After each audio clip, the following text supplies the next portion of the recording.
That was the idea. That was something that's just there. So, how you been? Good. Gearing up for the holidays? My wife and my oldest kid this year. Doing There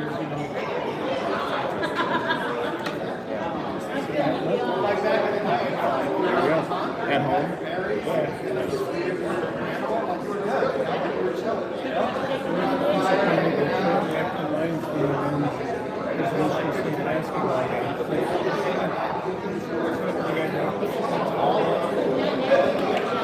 Did you go to state?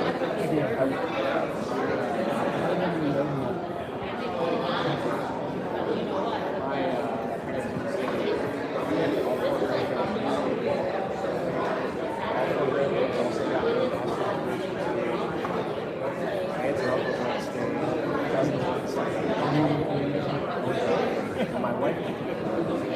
I married it's okay. They weren't that big.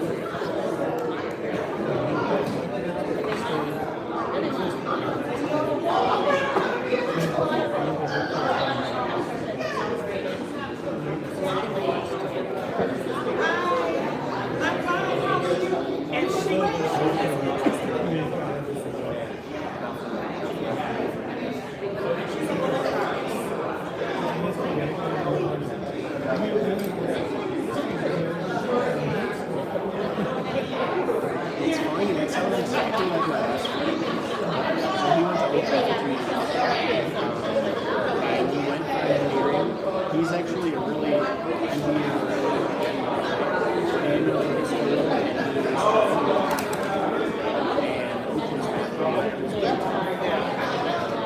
and so he decided he's not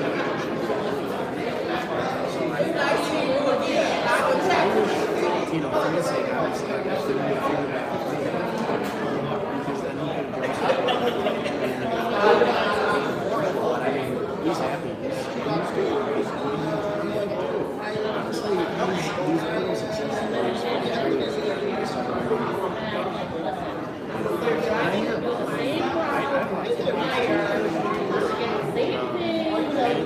It's so interesting. You know, you go to college, you get a 4-year degree, you get out of college, and unless you're doing something that's like high octane, or maybe you get into sales or something, I mean, you might be making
2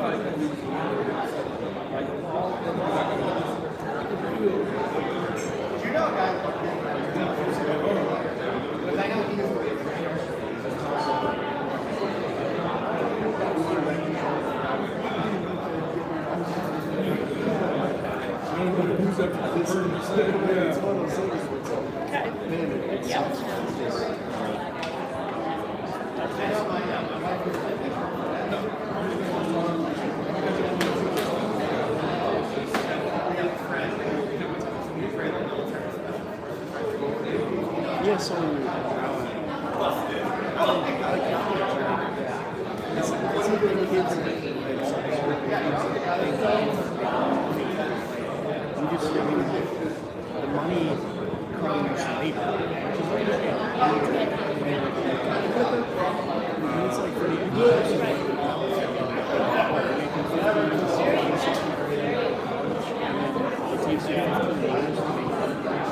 and nowadays $100,000 and any that wants to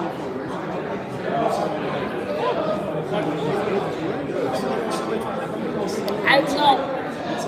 No, that's good because I was thinking, hey, it doesn't hurt to reapply once you have a job, but that's good.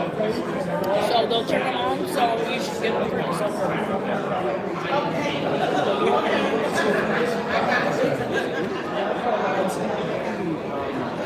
He's got friends who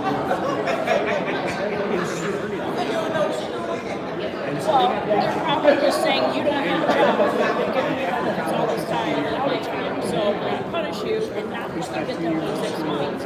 So basically, they're saying in February you still have no job. They don't want you to apply for food stamps to say, hey, I still have some job. Give me food stamps. Yes. Yes. So they're basically. I mean, it's not easy work, but it's like, and it's not for you, but I totally understand. I think there's so many people. It used to be you had to have 20 hours of work, school, or volunteer. So if you were in school, you had to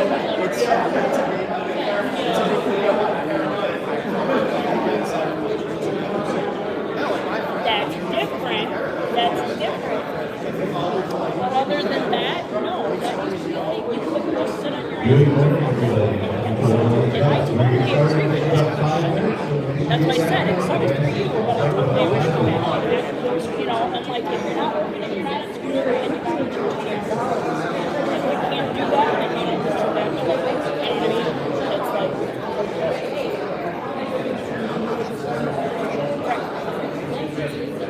and that's basically what they were telling me. Like, you can't not have a job. No, we're going to turn your benefits off. Apply for 6 months. But it did say something in there if your status changes to up to. So, okay, well, that's good. My meeting's going to get ready to start, so I'll let you go. But yeah, you should.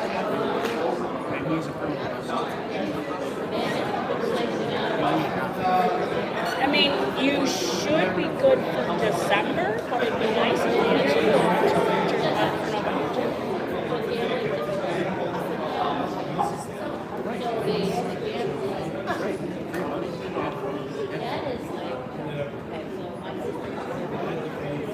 November 2. There you go. All right. Okay. I'll let you know.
Good to see you. PJ was like, it's 9, right? And I was like, I'll be there around 8:30, 8:45. He's like, you're going on second. And I was like, yeah. even better. So what we're going to do, Warren has a presentation, and then we're just going to do a panel, just you and him talking about economic development, and he just got some questions. Okay. That's it. Yeah. We're supposed to have one more, but she got sick and couldn't make it this morning. Like, stay home, we don't want your germs. Yeah, please. Yeah, nobody needs something for the holidays. So Good to see you. yeah, you too. Thank you. Summer, I don't get to see Summer very often.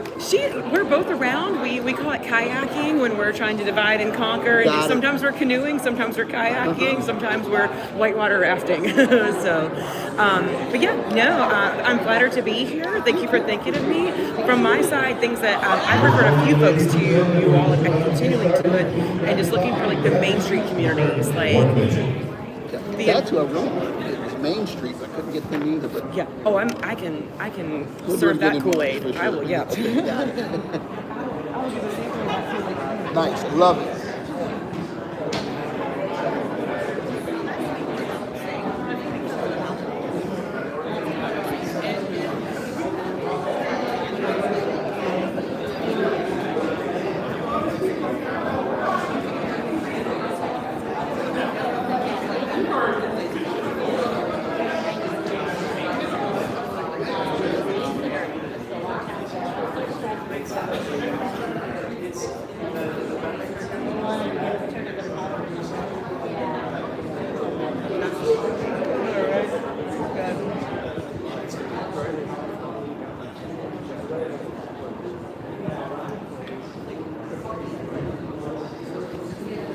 You guys good to go? All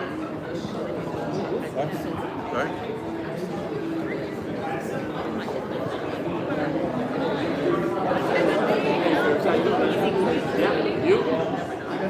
Good morning, everybody. Welcome to 1 Million Cups. Happy early Thanksgiving. Thanks for being here this morning. My name is PJ Jacobs. I'll be your host for the next hour or so. So let's finish getting our coffee and grab our seats.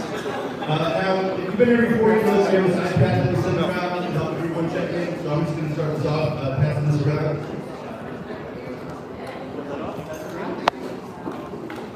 What do I do?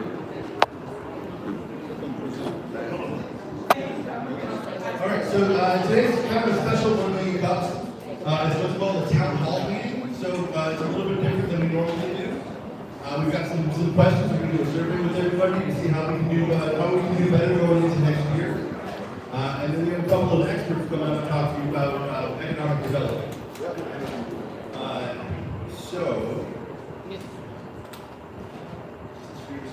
That's the next meeting. The code of ethical. All right, so the first thing we're going to do is a survey. It's called Metro Meeting. And the question is, what is your biggest current challenge as a business owner? So if you pull out your phones, your laptops, and go to menti.com, see it right at the top center of the screen, menti.com, menti.com, menti.com. And the access code is 84693596. Take a second. Answer this question for us, and start to do it. The words pop up on the screen. What is your current biggest challenge as a business owner? The code 84693596. It's at the very top of the screen.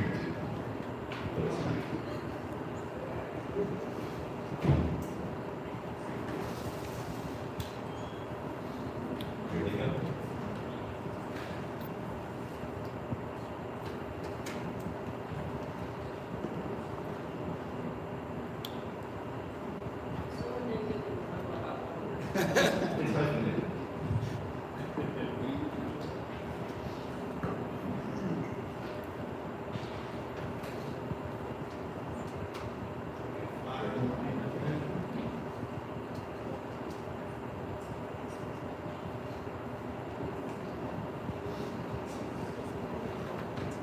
Scaling, prospecting, competition, marketing, finances, funding, consistency, awareness.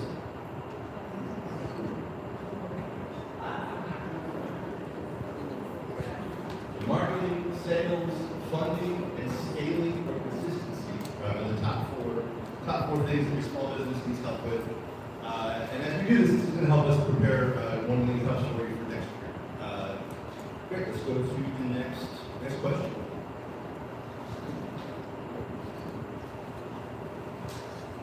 Question number 2. Which topics would you like to learn more about at a future 1 million cups event? You can pick up to 3.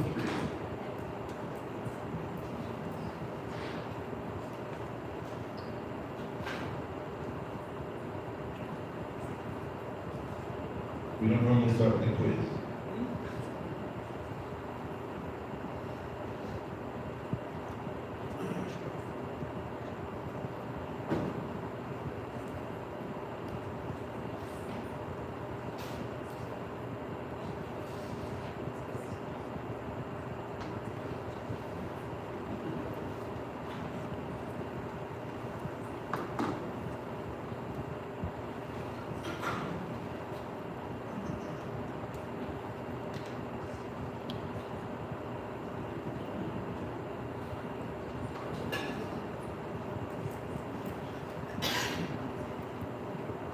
A couple people left to enter. It looks like access to capital and funding is number 1, which is good because that's all we're talking about today. And scaling operations and public speaking and storytelling. Ooh, regional marketing is making a comeback. This is the most boring horse race. All right. Just about everybody. So, access to capital and funding, scaling operations,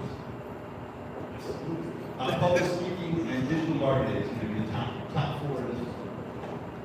And again, we're going to talk about access to capital today, so that's awesome. And then we will take this as we move into next year. All right, what is the next question? Go again. How do you currently fund your business?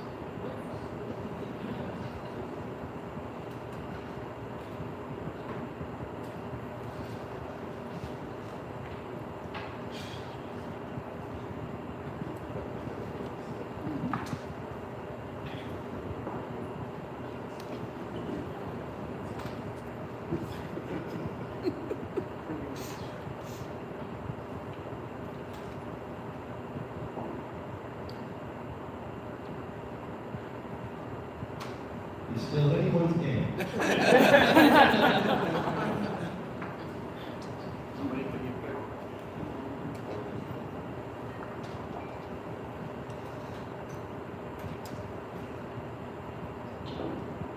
You need to hang out for 1 minute. All right. Let's move on. How confident are you in explaining your business in 60 seconds on a scale from 1 to 10? How's your elevator pitch these days?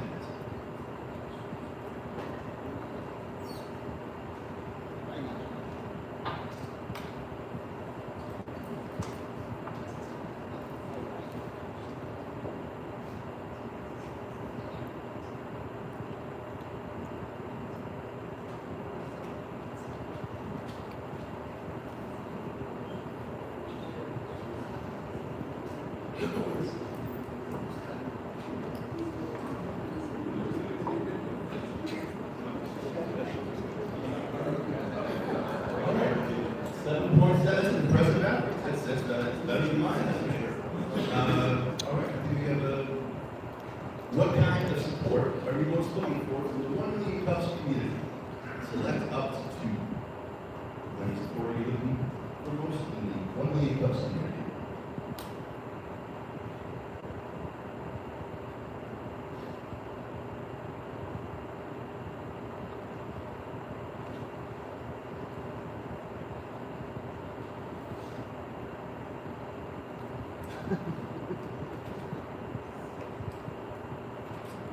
Come to the right. So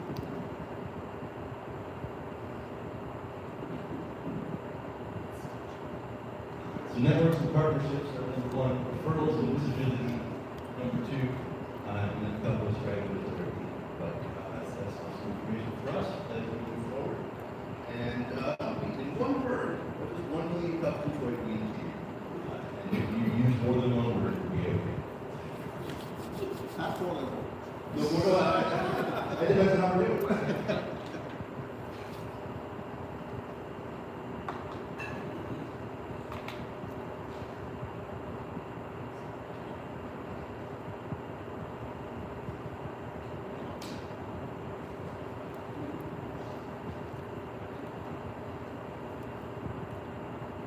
Pretty cool to see community support and kind of letters that are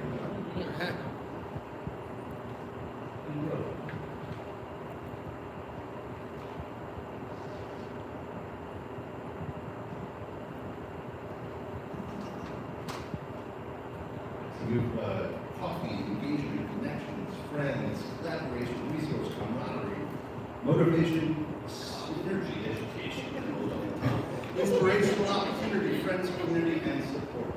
Awesome. I mean, that is why we're here. Right? It's the whole point of this, and it's for these reasons exactly. So thank you for being part of one of these clubs. Thank you for your feedback this morning. I believe this is the last question. That is the last question. All right. We've reached the end of this presentation. Hooray.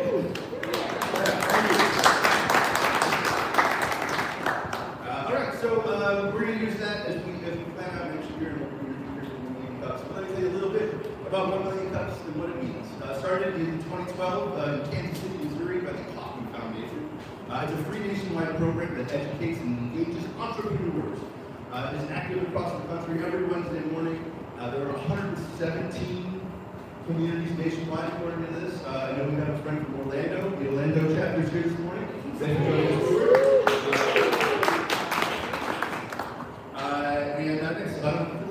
That's why this is. Does that mean we go to Orlando? You're all welcome. All right, so by a show of hands, how many of you have been one of the customers? Holy cow, awesome. Thank you for joining us. It's a treat. Thanks to you. How many people have presented here at one of the customers? Thank you for being part of this as well. One of the Cups takes a whole team of organizers to put together every morning, and those organizers who are in the room, if you would please raise your hand and say hello to everybody. Thank you for the work that you do. And lastly, is there anybody here for the first time this morning?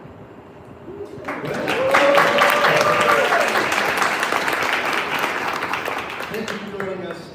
You're in for a treat. All right. 1 million Cups is co-sponsored by sponsoring element of Oakland Thrive, the economic development partners. They provide hands-on support, education, opportunity for protection. And they are a great partner if you need help in starting your business. We have a YouTube channel, so if you can't be here, you want to watch it live, you can watch it live every Wednesday morning on YouTube, or you can always go back and re-watch some of the great feedback that people got at a later date. All right, if you want to be a coffee sponsor, we have coffee. I can see it across your tables. It is delicious and good, but it's not free. So if you want to sponsor coffee on Wednesday morning, you can do that for I think $150. You provide the coffee and the treats, and you come up here and talk a little bit about your business. With 1 million Cups, there's no pitching, but you're the coffee sponsor. You can pitch like a Major League pitcher. All right.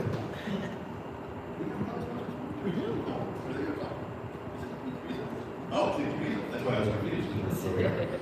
Incubizo is our coffee sponsor this morning. Josh, are you going to come talk a little bit? No? All right.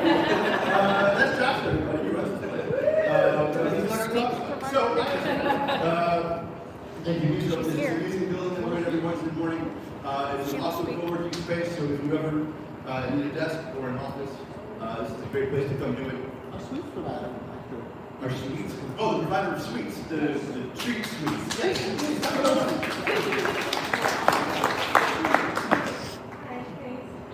I'm new Beth, and I provided the sweets today. I'm a volunteer in the kitchen, so I am a small cottage bakery in my home, and I do all organic,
Awesome. Any cards over there? Thank you.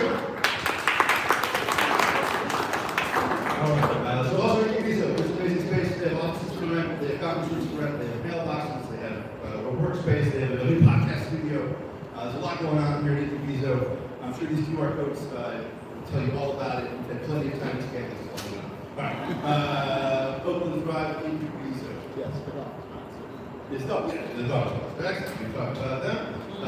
Do you want to present some time? Well, we'd love to have you up here. If you've got a business that is newer than 5 years old and you want some feedback on how you might improve what you're doing, now is a great time to sign up and present your 1 million cups. It's not a pitch. It's not networking. It's brainstorming. Brainstorming with people. You get it. All right, upcoming presenters. You are here on the 26th. Congratulations. We've got a bunch of them coming up in December. Also on December 17th, we have our end of the year celebration, which is going to feature a pop-up market, which will feature many of the presenters we've had over the past year selling their wares. So if you're interested in that, you'll see it pop up over on the screen at some point. You can know a little bit more about the pop-up market. And then we're looking for presenters at the end of January. So we're not that loaded. So if you're interested, now is the time to. These are our special guest speakers for later. Yes, but first is Warren, correct? First is Warren. All right, so we've got 2 speakers later, but right now we've got one. Mr. Warren S. Galloway Jr. And please welcome him to the stage.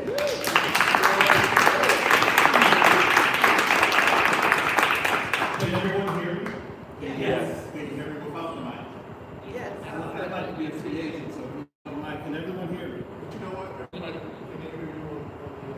Okay, so use the mic. Okay. Good morning, first of all. Good morning. Good morning. It's a pleasure to be here. I was just invited like a week or so ago.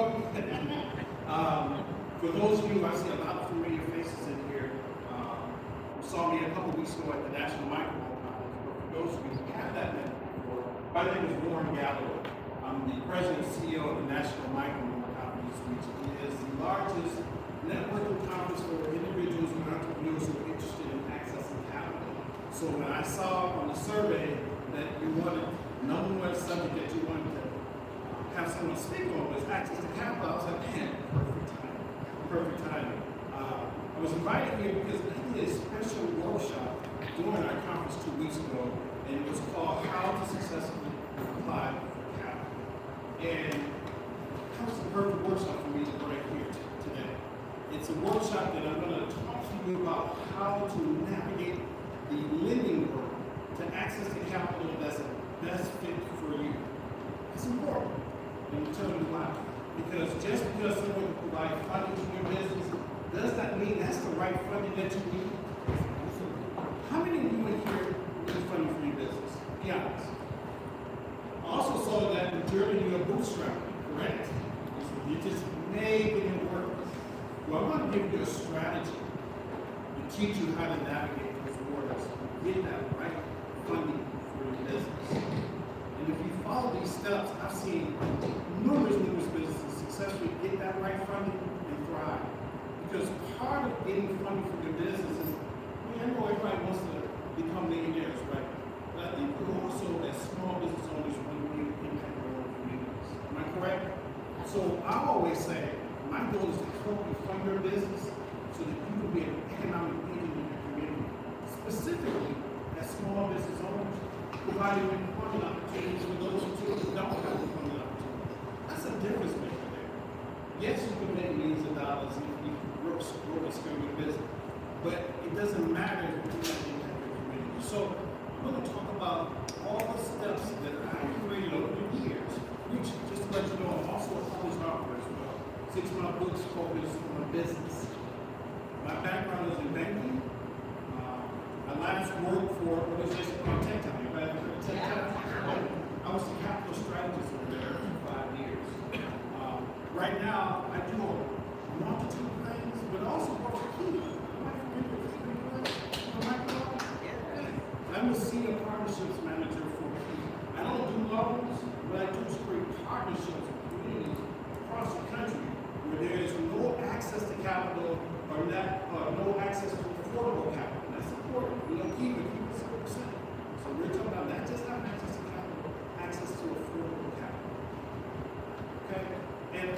out to Camille.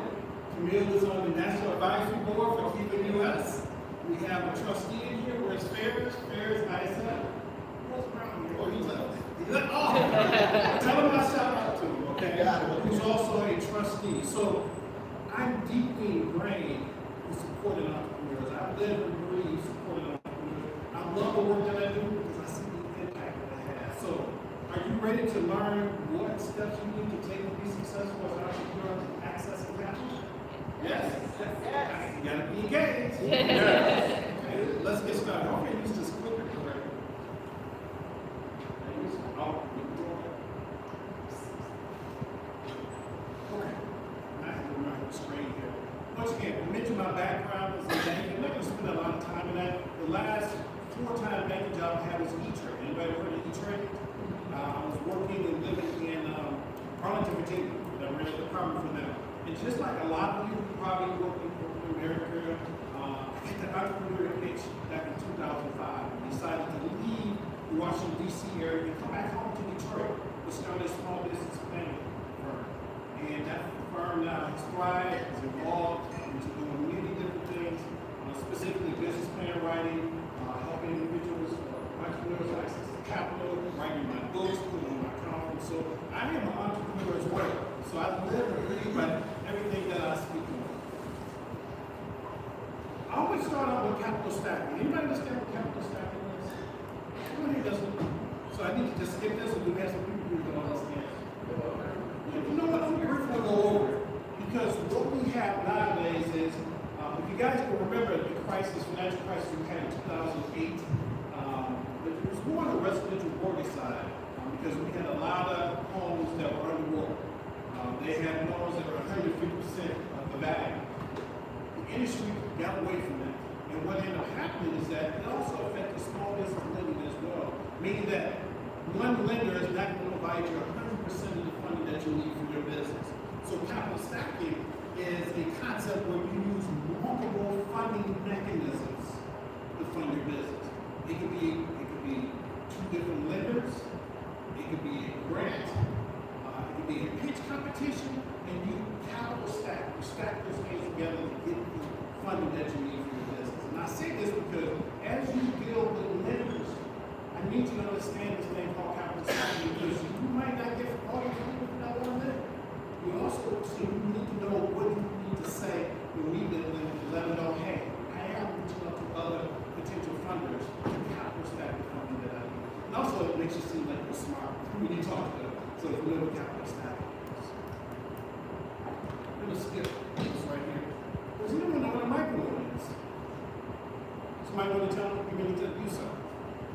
Microloan is basically a loan that is micro in size, like Yes. 10,000 or less, and it's basically just to get started.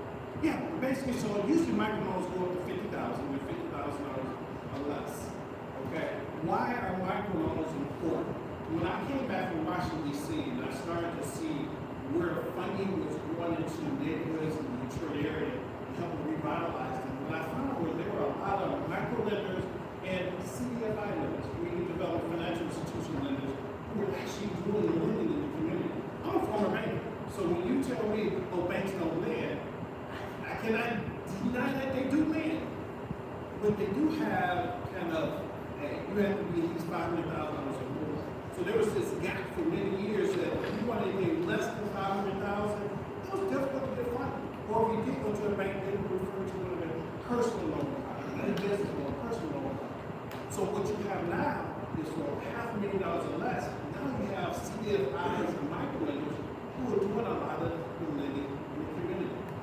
So when you capital stack your business, your funding for your business, you might have a bank, a microlender, or a CDFI lender to take all working together to provide you the capital that you need for your business. I put this up here because this is a valuable piece of information. When I talk about microlenders and CDFI lenders, here's a list of some of them, a comprehensive list. We have the True Development Fund, Prosper Us, Michigan Saves. Anybody ever heard of Michigan Saves before? It's an energy efficient loan program. And the beauty of it is that the interest rate is, I like I said, reduce based upon how energy efficient your space is. Like a facility like this place, a lot of lights. If these lights were done by contractors to help become energy efficient and need funding, it would bring the interest rate way down. When they first launched the program, I can't say that now, when they first launched this percentage, it was 2015 or somewhere around that time, you could buy down your interest rate how energy efficient you are, almost down to zero. It's an awesome loan program. So I put that up there because most people don't know about Michigan Savings. It's just an energy efficient loan program. Then you have CIBC Bank, which is a financial institution that gets it right. You have Invest Detroit. List even has. A lot of you might be familiar with List in terms of the work they do with nonprofits. They actually have a small business loan program that you can tap into as well. Then you see Michigan Moving Forward, Access, Michigan Good Food Fund. If you're a food-based business, I highly recommend you look at Michigan Good Food Fund. You know why? Not just because they lend money to you, because they are subject matter experts for food-based businesses. What does that mean? Typically, they have a lot of technical assistance to support you, mentor, coach you. This goes on.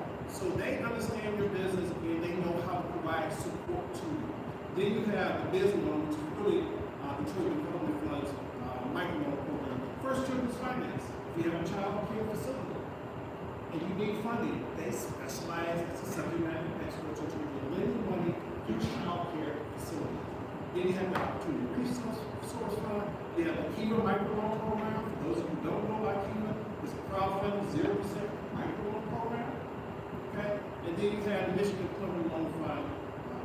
So this is just a small list that I put together just to give you some ideas of the CDFIs and microloans you can fund your business. Now, those are not the only way to fund your business. You can also fund it with grants. You can find some out there. Crowdfunding. You know, we always think about GoFundMe when someone make their transition in life. Businesses can utilize that platform as well to raise money for their business. Personal equity, that's your skin in the game. How much money are you putting into the business? Investors, I put credit cards on here. I'm not a big advocate of credit cards, but I have seen people use it to make sure they pay it off. If you use credit cards, be very careful. That's all I have to say. And then hiring incentives and tax credits and banks. Real quick, when hiring incentives, I'm gonna put this out here because no one really talks about it. When a Meijer or a Walmart come to your community, they don't come into your community just for their product. They come there and they demand incentives from the state, county, and the city, saying this is what it would take for me to get into the city. But what you don't know, as entrepreneurs, you can tap into those exact same incentives. Majority of entrepreneurs don't know. I give you an example. You might have heard of Michigan Rehabilitation Services, the state agency. It's a disability agency for individuals who have disabilities, but they're trying to get back into the workforce. I'm going to lead small business consultant. And you will be surprised by the incredible pool of professionals that come from that agency. We don't know what life has for us. You get into a car accident, have a closed head, you can't work, and then you heal and you want to get back into the workforce. Well, you could have been a doctor. You could have been a lawyer.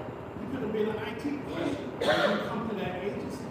They help individuals get back into the workforce. And one of the ways that they do it, they provide incentives to employers, to small business owners. If you hire, or let me backtrack, not even hire, if you allow a qualified candidate that comes to that agency to work for you for like 30 or 60 days, they have what we call on-the-job training money, where they will work at a cost for paying that person to work for you for 30 to 60 days. That's money that goes to your bottom line. Then if they need uniforms or equipment, they'll pay for that. Or if they need a job coach to be successful while working for you, they can provide a job coach. And then on the back end, they might have tax incentives. And most entrepreneurs don't know they have access to those same incentives. So put that out there. You heard it from me, okay? Let's go. So the rest of this presentation, how much time do I have? I'm going to spend on this slide here.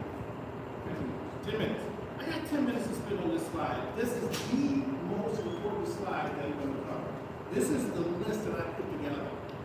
And I'm going to go through it because these are the steps that I want you as entrepreneurs to take in pursuing funding. And if you follow these steps, as I said in the beginning, puts you in a better position to get the funding that you need for your business that is right for your business. Give an example. And I always start out like this. I told you I worked for 10 County Detroit. When I was working for 10 County Detroit as the capital strategist, I worked with the most stressed out entrepreneurs that I've always run into are those who need funding. Let's use a build out, someone with a retail store. Someone who needs funding for their business, they're just applying to anybody to get the funding and they get approved. Okay. The question is, they're just excited to get approved. They get that funding and they're doing a build out. Say the build out takes about 6 months. So they get that funding, they close on it, they start drawing down on it, they're doing the build out of their space. 30 days later, they get a notice and they have the first payments due. What's the problem? It's not generating any revenue. You know why? Because no one taught them how to ask the right questions of the lenders before moving forward with their money.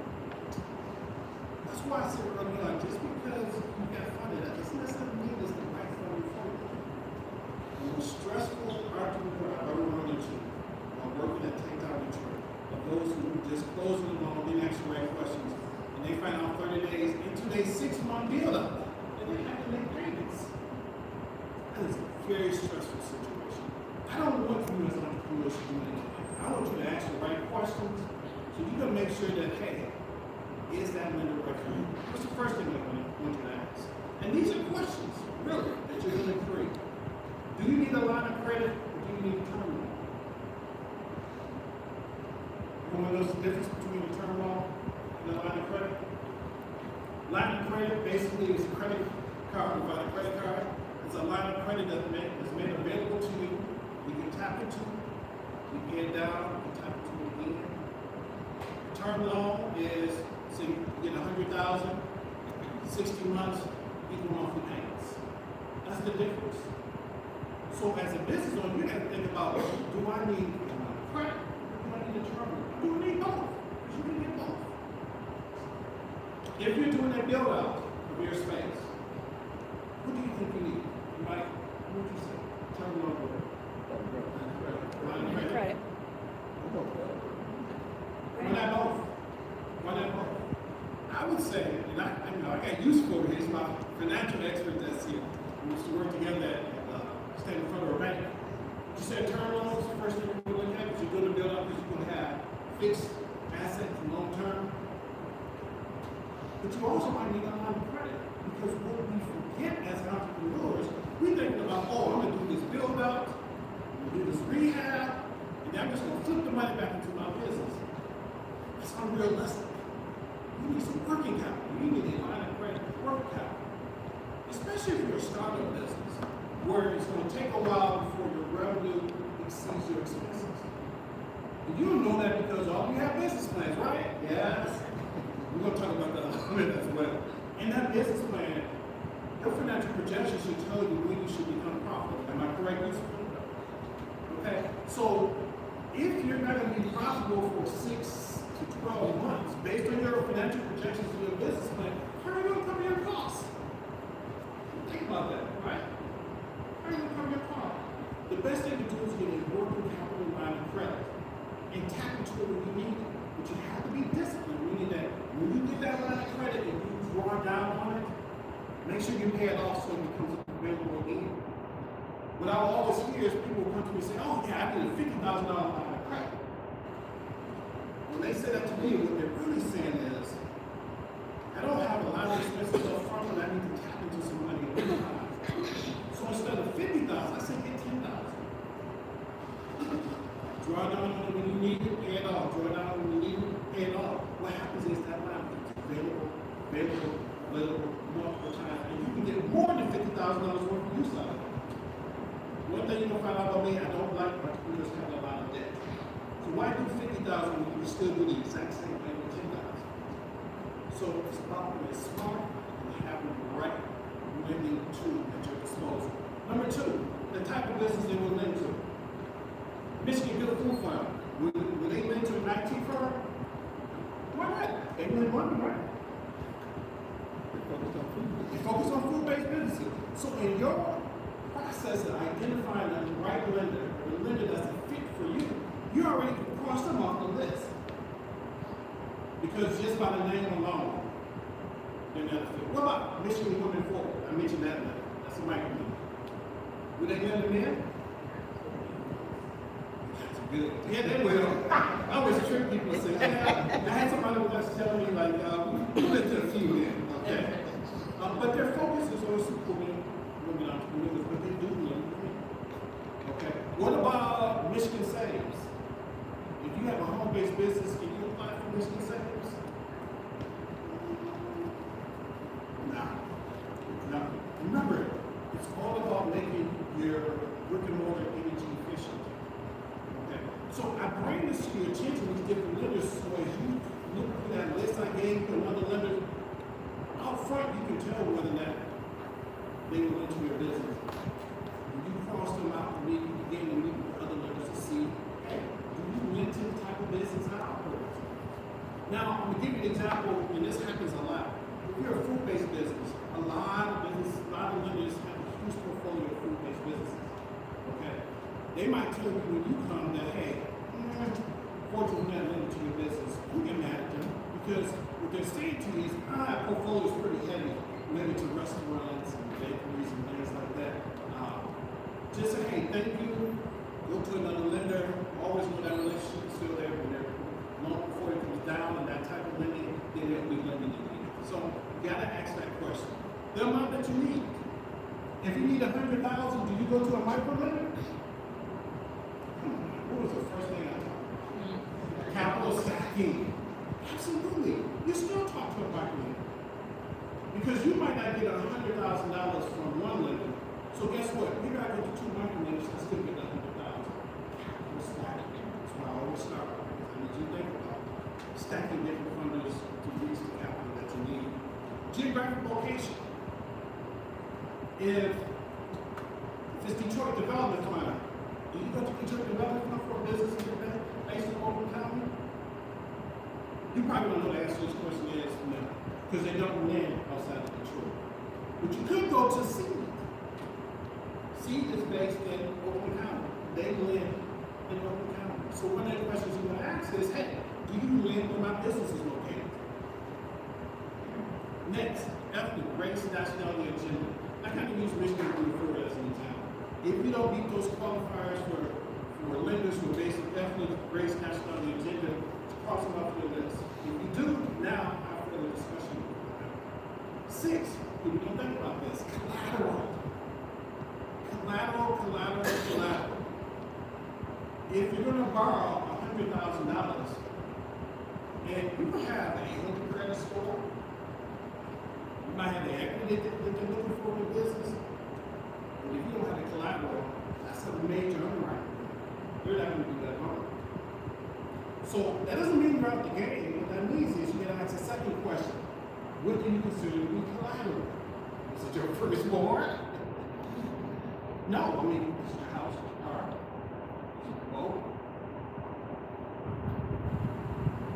No, you can ask. There's a whole list, if I had more time, of many different collateral options that are out there that you probably can even present to them to help get that loan closed. Next, percentage of personal equity. If you go to a traditional financial institution, and I say financial institutions, I'm a former banker, the industry has changed. Banks are not the only ones lending now. They're credit unions now. At my conference, did everyone see Lake Trust Credit Union there? They do nothing in Detroit. They do metropolitan Detroit area. They're based in right in that city. So when we talk about personal equity, a lot of the traditional financial institutions want to see these 20% equity. Okay? But your CDFIs and microlenders might say 10%. Now, you might say, okay, does that mean I have to have money in the bank? That's my equity? No. If you put money into your business, if you have receipts showing the total amount that you put into your business, they might accept that as your personal equity. But you have to have, this is called the skin in the game, number 7. That's your skin in the game. Number 8, yes, 2 minutes. Okay, 2 minutes. Business plan. You might have a business plan. You all need a business plan. It's New Jersey.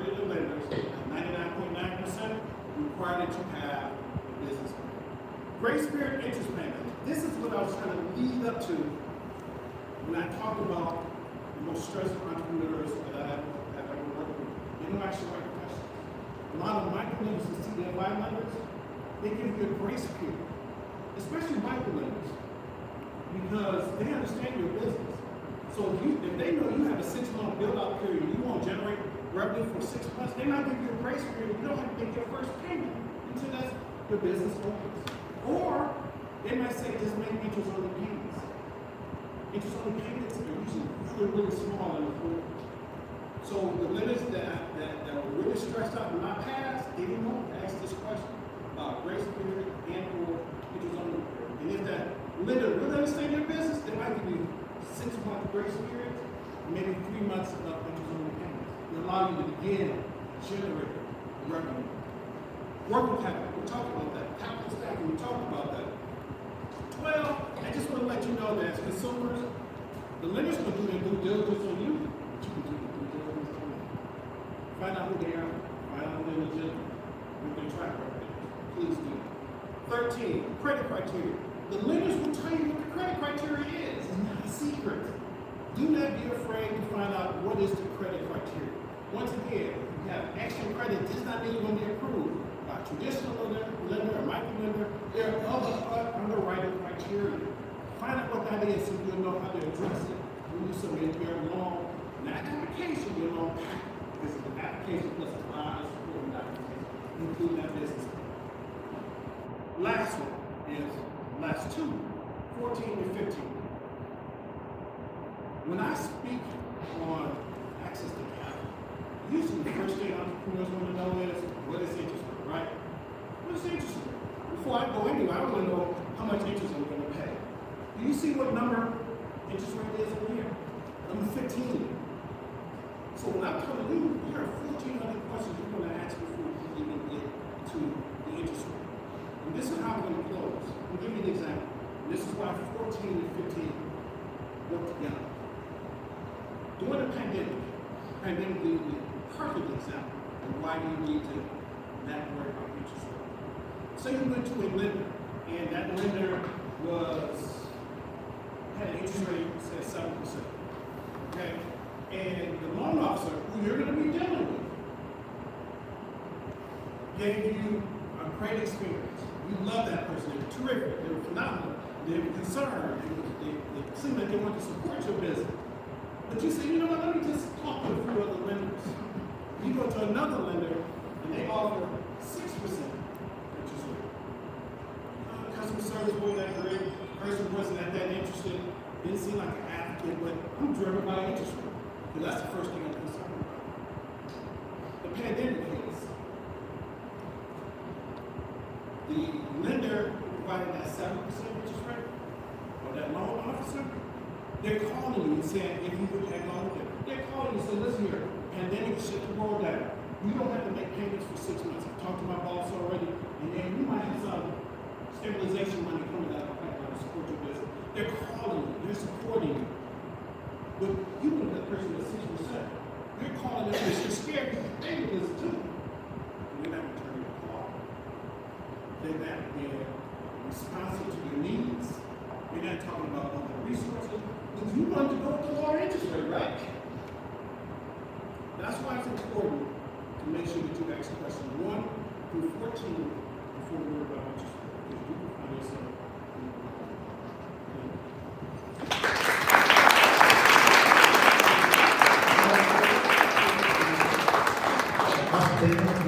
Now we've got a couple. All right, so we have a panel of experts. You've met one already. Also, this is Jenny Beaver, the Executive Director of the Ferndale Downtown Development Authority. Okay, so Jenny, tell us a little bit about yourself, and then we'll ask some questions. Jenny Beaver, I'm the Executive Director of Downtown Ferndale. We are a downtown development authority.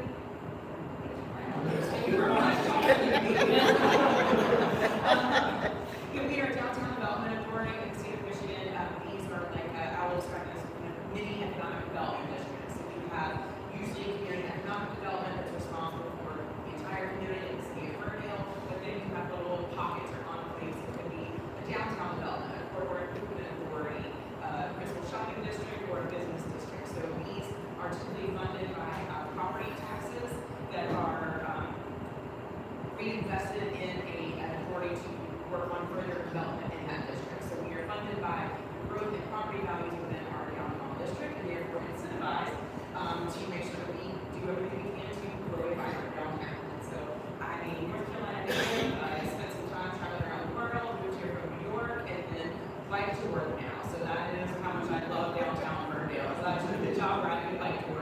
But it is great that I'm a Spain girl over downtown Ferndale, and the inclusivity, all the spirit that we have, just the kind of funky reputation that people really like.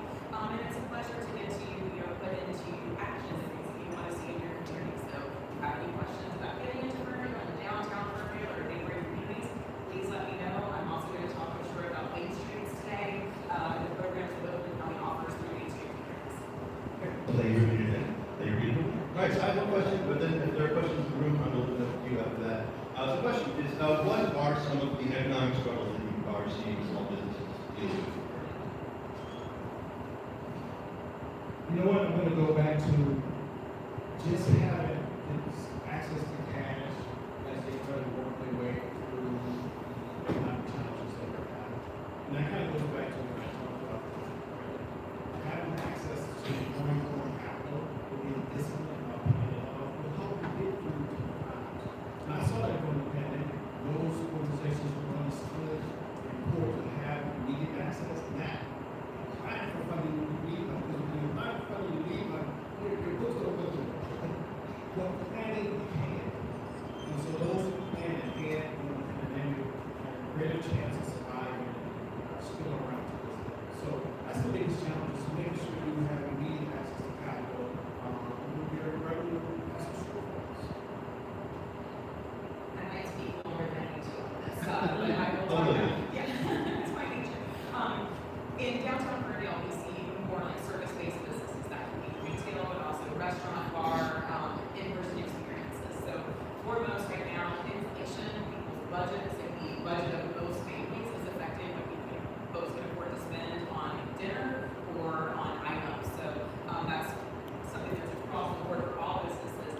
And then also, especially with our retail businesses, they are fighting against Amazon. They are fighting against the convenience of being able to shop 24/7 online and has to be delivered really quickly. So with both of those things, I think what we see too, kind of a solution for them is letting people know your presence and distinguishing your brand for why they should choose you. If you're a local-based business, identifying yourself as part of the community, illustrating how you give back, you have a face, you have a personality, you have an approachable human presence that distinguishes you from an anonymous online place, and really just making it an incredible in-person experience. When you go to a shop and they can work with you because they know you and they know your products, they really want to see you as an individual succeed. That's something that online can't compete with. That's something most malls can compete with. So are there any questions?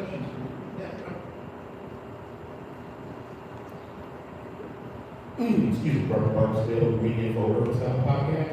I want to know, I've been bootstrapping my organization. Does that have any positive influence when they go to lenders or anyone in the financial department? No, I think we give you credit for that if you can show how much you put into your business. It also shows that you have the ability to survive and thrive. Because if you go meet with a lender, you should be speaking about not trying to scale it. So it's all about how you present where you're at right now, why you need that funding. So you get credit for that, absolutely, because you're probably not considered to be a startup. Now, if you don't have financial projection or financial reports from the previous 2 years of you being an operation, then they might look at you as a startup. And so you have to control how they're going to look at you in terms of how they're going to support you. Are you going to be a startup or are you going to be an existing business that's trying to scale up? And what's important is just make sure that you have all your financial reports from previous years and hopefully you get credit for being an existing business. Another question?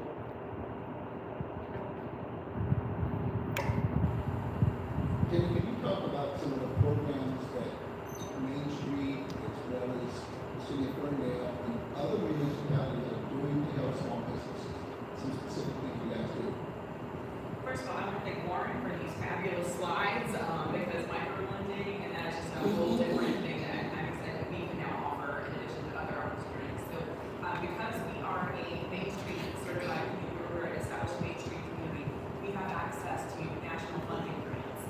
Those are pretty competitive. I mean, free money is not free, you gotta work towards it. And that business plan that Warren talked about, having a strategy ready for what you need in your business, whether it's doing something to your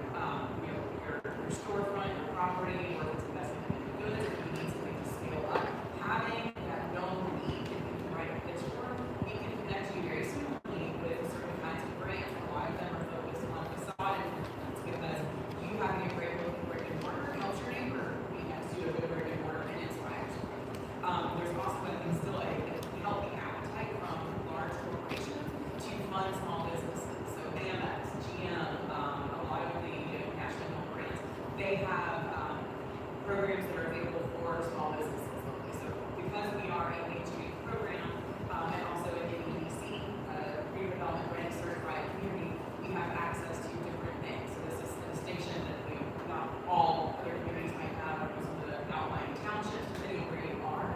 If you're based in a community like Ferndale, Madison Heights, Hazel Park, Royal Oak, some of these places, Berkeley, they have different community criteria that help them get access to these more exclusive programs.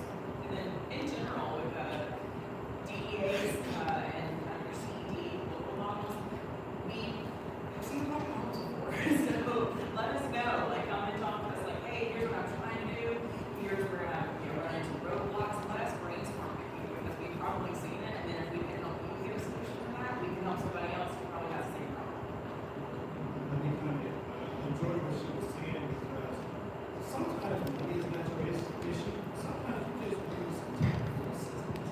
You need some guidance. You need some reviews of your financials. And so working with downtown development authorities, chambers, small business service agencies, and CDFIs, sometimes we meet with them. Sometimes they go, oh, hey, maybe you don't need money. They might need to hire someone to come in. I was good financial check. I'm used to coming and look at your financials. Because you might not be doing as bad as you think you're doing. Okay? So sometimes you gotta lay up and meet with them. You have to do some strong technical assistance. And then I need a coach or a mentor to work with me, 6 months to a year, just to help me kind of get out my funk. And I say it fun because when people forget, this is why you have a business plan. You do all that preparing from a business plan to provide a roadmap for you to grow, be successful and profitable, and then you can business open, you forget about it. You have a business plan, you can stop. You let that business plan. You see, I'm doing the things that I said I need to do to be successful. Now, if you don't have a business plan, you can't see it's problems. It's going to be all over that. So that's why I emphasize you need a business plan. Whatever requires you to do that, you need that roadmap. We have time for more questions. We got a couple hands up here. And I have a quick question. Yes, business plan. What is your thoughts on also having a pitch deck or like a branding business story video content that can kind of help explain the story? Is it helpful? Is it important? For me, you still need that business plan. Okay. Now, the other things that you mentioned can be used in different competitions. With that business plan, there's a template of things that lenders, or even if you participate in some pitch matches, they might want to see your business plan. You're going to need that business plan, but you can create hybrids of that business plan for many different things. But that business plan, that can be your primary document that you build all these hybrids on. Earlier, when I saw the elevator pitch question, I loved that because I think something that sometimes folks can struggle with is, what's your 1 minute speech? And even with explaining DEAs, I'm like, man, I need to polish up that elevator pitch on what downtown Ferndale is. Because if people have limited time, you've got to be like, hey, this is my business. It does this, and this is why you should be interested in it. So when you're trying to make those connections with other people, hit your high notes, and that way, like, oh, this resonates with something else that I can think about, and it, plants those seeds in more people's brains. So I think, yeah, for operational purposes, the business plan matters, but having that pitch for just brief social media presence, like you know, and give it a little bit of interest, that is what you need on a day-to-day basis too. And I do want to add, I don't want you carrying a business plan with you everywhere you go. So you can create a one page that has essential information on there that you can share with individuals who might own a business, might want to invest in your business. You create a one page, that works out just fine. So when you go through a full funding for your business, that business plan that's super exciting. We have 2 more questions. Hello, Juan Buford. This is about door. Really excited about the information you're sharing here. I have like a million questions. I'm starting with what is most pertinent right now, right? So the Fed pretty much announced that starting next month we're going to stop pocket income. And I know a lot of entrepreneurs, a lot of people in the ecosystem in general get concerned about money not being available in 2026 and funding available, right? So there are a lot of limiting capabilities.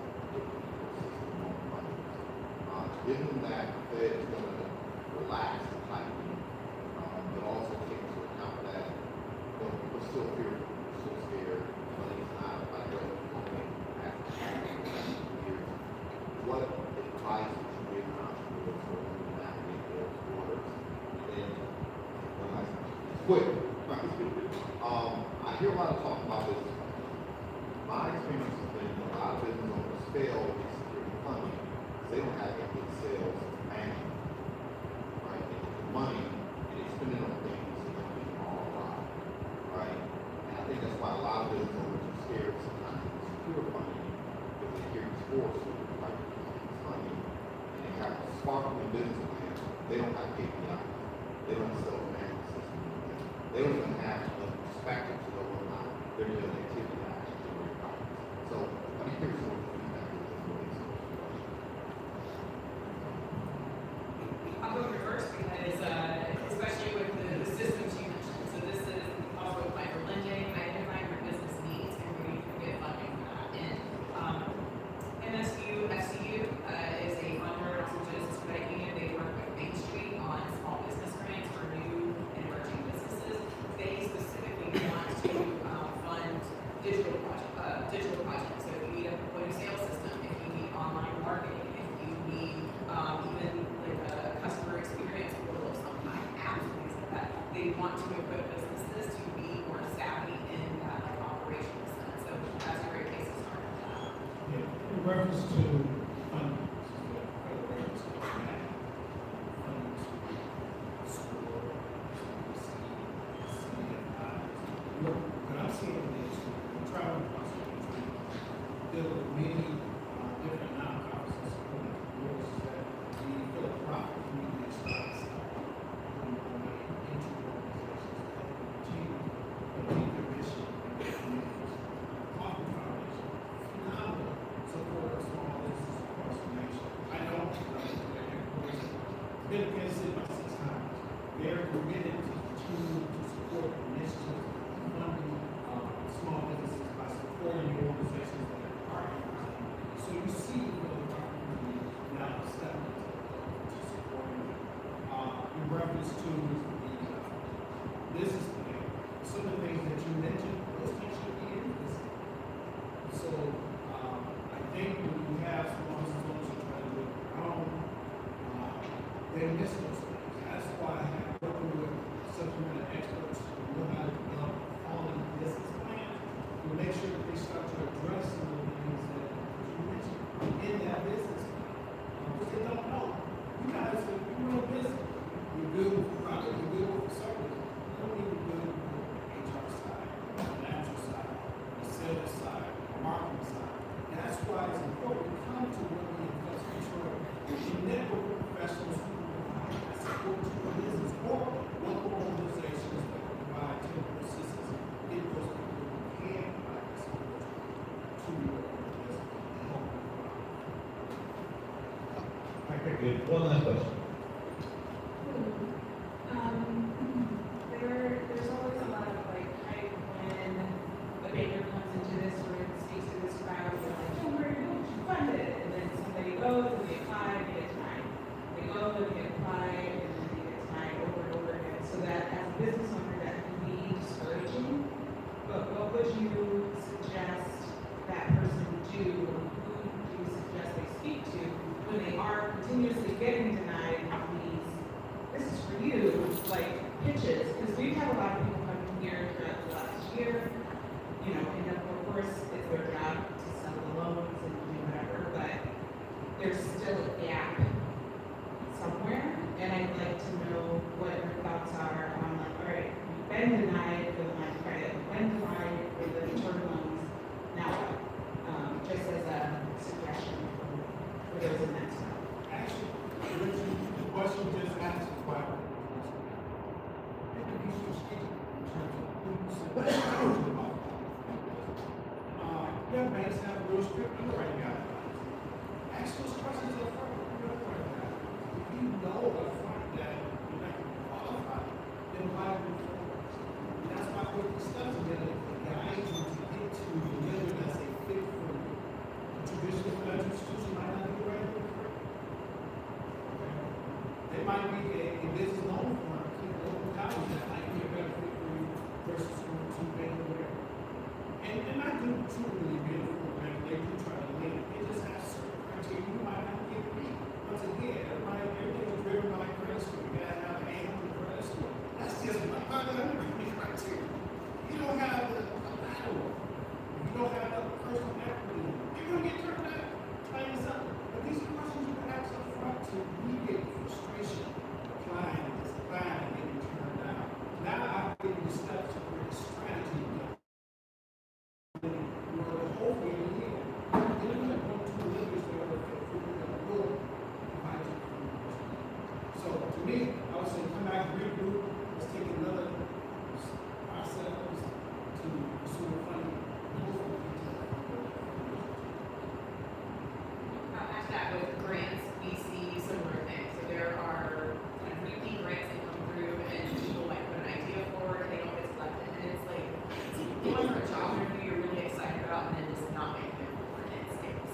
And so I think having, people who understand your business and can cheerlead you a little bit more, be like, hey, this is still a good idea, that was not the right opportunity for it, but that's not the last opportunity. Sometimes it takes applying the same program twice. We're getting ready to go do a similar, but improved, hopefully, approach for a grant for downtown Ferndale. And it was like, oh, I thought we were going to get that. We didn't, but we're going to keep trying. And I think also having people who can give you that candid feedback of, yeah, this wasn't like why, and what's the missing element, because we got to keep improving, and sometimes that just a little bit of tweaking makes a difference.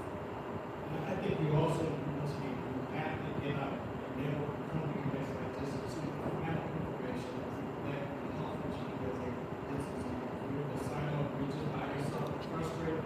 Let's do it good for your business.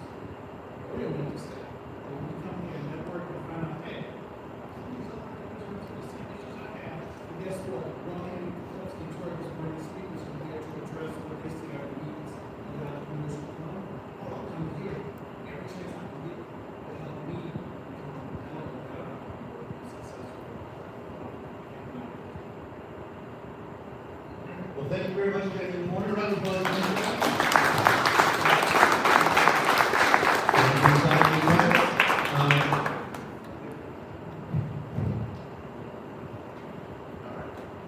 So, just a couple of quick things. Thank you again for joining us this morning. That says, we have, as I mentioned before, on the 17th of December, instead of our traditional 1 million cups, we're doing a pop-up market. I believe this would be brunch involved. What's it? Brunch provided. Look at that. All right. If you have something that you can sell, and you're interested in signing up for the pop-up, and you've already presented the 1 million cups before, this QR code is the way to get on that. Also, over on these screens are all of the cool things that are coming up. Please view television sport announcements. There's a lot of them. We have the Madison Heights Hazel Park Chamber of Commerce Christmas parties coming up. Also, if you are interested, Melissa Wilson, who's one of the former co-leads of 1 Million Cups Detroit, is helping 1 Million Cups launch a new program called Fast Track. It sort of takes what we do here and elevates it to a new level. There's a cohort opening in January. Melissa is doing an informational Zoom this morning at 11 o'clock. You can also see the QR codes over there for that. So if you want to learn more about Fast Track, work with Melissa. That's the way to do it. Oh, we have pictures. Look at that. This would be perfect. So the last thing we're going to do, that's a lie. I'm going to say one more thing. And then the second last thing I'm going to do is say that today, actually Wednesday, we do 1 Million Cups. You are welcome to hang out at Incubizo. You can work here throughout the day. Usually around 10:30, we ask that things get a little bit quieter so that people who have offices can actually get their work done. But if you do want to, there's a desk upstairs, there's this open room, that's an awesome space. Now, last thing, we do a picture at the end of everyone. It's just to commemorate all the awesome people for joining. So I'm going to hand it over to David, and he's going to make you all look pretty good in the beginning. All right, guys, so let me get everybody on the end a little bit to the middle part. If you far to the left or the right, I might cut you off. So when you email me, say where I'm at in the picture, because I cut your legs off or something. So I think everybody looks good, smells good. So don't worry about that.